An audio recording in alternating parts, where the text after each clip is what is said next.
Prefeito Topazio, uma questão fundamental hoje, as mudanças climáticas vêm afetando demais cidades, principalmente caso de Florianópolis, com muitos morros e tal. O que o senhor está fazendo para se preparar para o próximo verão, próximas chuvas, para evitar que nós tenhamos outras tragédias, como ocorreu no Rio Grande do Sul, como ocorreu aqui mesmo no estado de São Paulo? Davi, essa é uma questão que toma boa parte das preocupações dos prefeitos, né? Primeiro porque quando a gente fala em mudança climática, a gente poderia falar em mudança climática entrando por uma questão ideológica, se existe ou não existe mudança climática. Tem gente que diz que não, tem gente que diz que sim. Mas o prefeito não entra na discussão ideológica. O que eu sei é que está chovendo muito mais na minha cidade do que chovia antes. Eu tenho muito mais rua alagada do que eu tinha antes e eu tenho que resolver, porque as pessoas não querem saber se isso, né? Mudança climática não é nem de direita nem de esquerda, ela só acontece e o prefeito tem que resolver. Então, nessa linha, nós temos feito diversas coisas na cidade.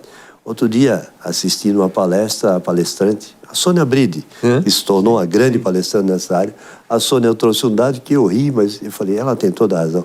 Ela disse assim, pessoal, há quantos anos a gente vê que está chovendo mais nas suas cidades? Eu falei, muitos anos. Mas o tamanho dos bueiros é o mesmo bueiro de 50 anos atrás e chove mais. Então, eu uso esse exemplo lá com o meu pessoal. Digo, pessoal, nós temos que aumentar o tamanho dos bueiros, porque chove mais água, nós temos que levar. E eu tenho me dedicado, já na gestão dos 2 anos e meio para trás e agora para frente, a muitas obras de drenagem na cidade. Existia uma máxima dos prefeitos que diziam, drenagem não dá voto, porque a obra é escondida, não enterra o cano, ninguém vê, não vai votar no prefeito. E eu fiz muita drenagem e fui bem votado, de maneira que as pessoas reconhecem que a drenagem, em épocas de mudança climática e muita chuva, é fundamental. Não adianta você botar um asfaltinho bonito na rua e não fazer drenagem, que na primeira chuva só aumenta o problema, porque o asfalto faz com que a água corra mais rápido e entra mais rápido na casa das pessoas. Então, nós temos feito muita obra de drenagem para evitar com que as casas sejam alagadas e coletar a água da chuva e levar. Nós somos uma ilha, teoricamente a ilha não deveria alagar, mas nós temos ocupações na cidade, que são ocupações irregulares do passado, onde as pessoas construíram em regiões que naturalmente já alagavam e continua chovendo e continua alagando. Então, estamos fazendo muitas obras nessa área. Além disso, nessas questões de mudanças climáticas, desassoreamento de canais de drenagem, limpezas de rios, etc. Porque não adianta chover numa planície, numa bacia, se a água não conseguir escorrer. Então, nós temos feito diversas ações com relação a isso e somos impactados por uma outra questão da mudança climática, que é o aumento do nível das marés. Sim. Nós temos praias em Florianópolis que nós tivemos, de maneira pioneira, fazer o engordamento ou a restauração da faixa de areia. Eu tenho 3 praias hoje que nós restauramos a faixa de areia, porque em algum momento a praia ficou sem areia. O mar subiu e a areia desapareceu. As pessoas já não conseguiam mais, disputavam pequena faixa de areia que tinha na praia.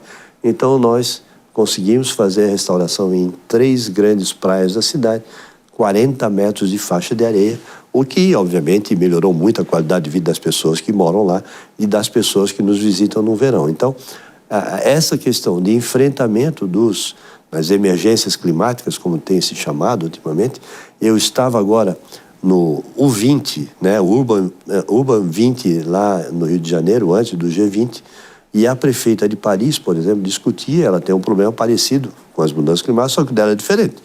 Ela enfrenta a migração de pessoas de lugares do mundo que passaram a ser lugares mais áridos e que estão migrando para a Europa.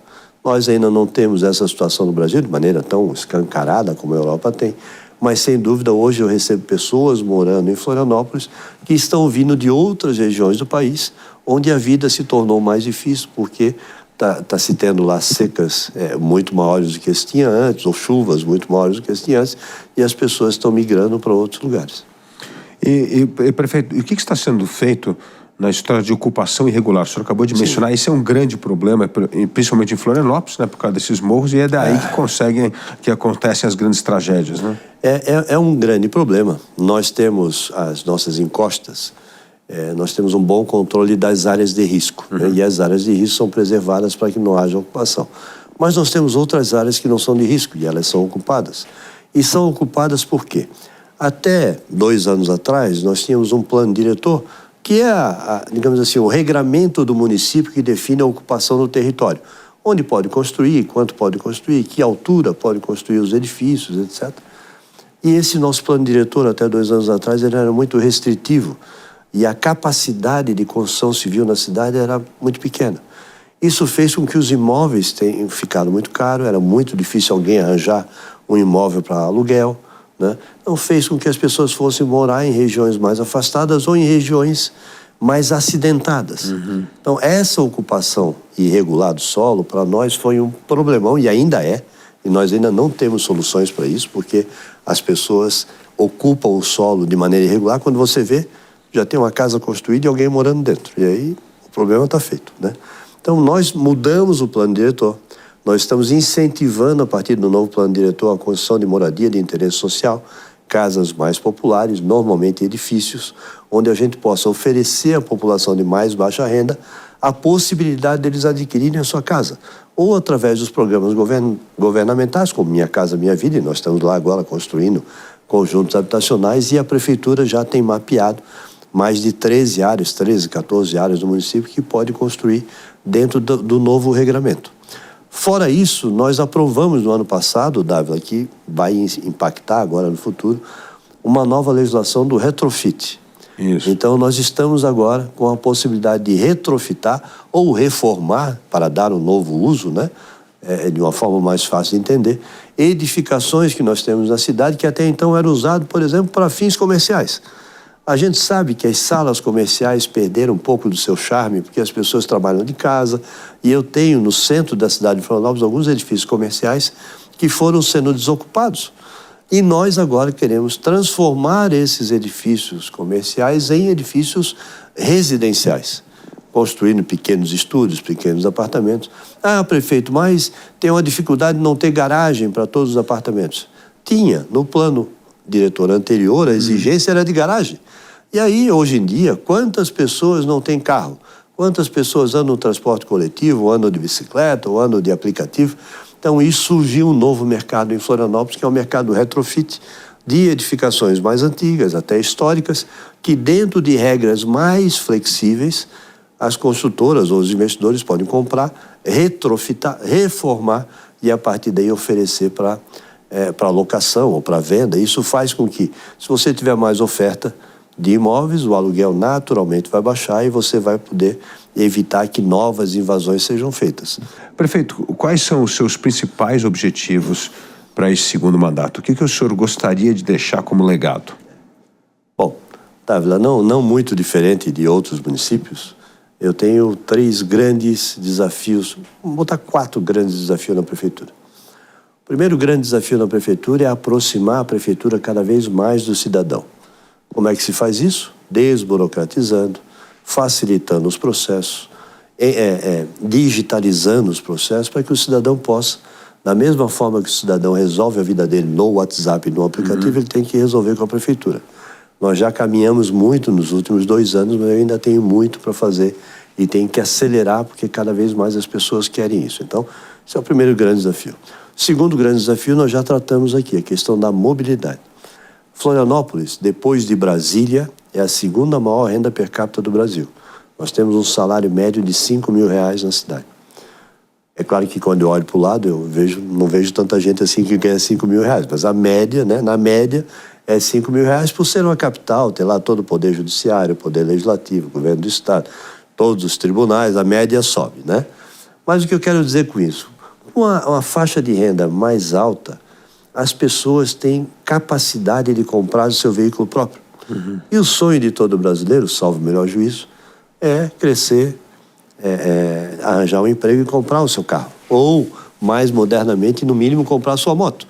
Então, isso faz com que, com 570 mil habitantes, nós tenhamos uma frota de motos e veículos na cidade de quase 400 mil unidades. É um pouco mais de 1,3 habitantes por veículo. Então, é muito carro. Então, nós temos um volume de carro muito alto, nós temos um nível de renda acima da média, as pessoas andam de carro, querem o seu carro, e a mobilidade se impõe, né, como um problema da cidade, e nós estamos lá fazendo uma série de obras e tal. Então, esse é um ponto que eu vou trabalhar muito fortemente nessa gestão que se inicia a partir de janeiro, em parceria com o governador, porque eu não consigo fazer sozinho, não tenho orçamento para fazer sozinho. O terceiro ponto é a questão da saúde, né? A gente sabe que depois da pandemia, saúde é uma coisa que não tem fim, né, em termos de necessidade da população, por diversos motivos. Primeiro, durante os 2 anos de pandemia, todos nós paramos de fazer exame de saúde. Então, quem já tinha alguma doença, a doença se agravou e agora está tendo que tratar de forma mais intensa. Quem não tinha nenhuma doença ficou com os exames atrasados, agora tem que fazer o do ano e mais o que deixou de fazer. Então, isso faz com que a demanda por saúde seja uma demanda crescente. E nós temos um terceiro agravante na saúde. Na pandemia, muitos deixaram de ser empregados e passaram a empreender. Então, você trabalhava numa empresa que te dava um plano de saúde e você não usava a minha rede pública. E agora você é empreendedor, não tem plano de saúde e usa a minha rede pública. Então, a nossa rede passou a ser muito mais demandada, né, pela população em geral do que era antes. Os meus níveis de atendimento cresceram absurdamente se comparados a 2019, 2018. Então, é uma demanda muito grande na cidade, mas não tem jeito, o prefeito tem que enfrentar. Nós temos enfrentado em 351 anos de município, que é a idade que Florianópolis tem, Florianópolis nunca teve um hospital municipal. Por ser uma capital, a gente sempre se aproveitou, entre aspas, dos hospitais estaduais.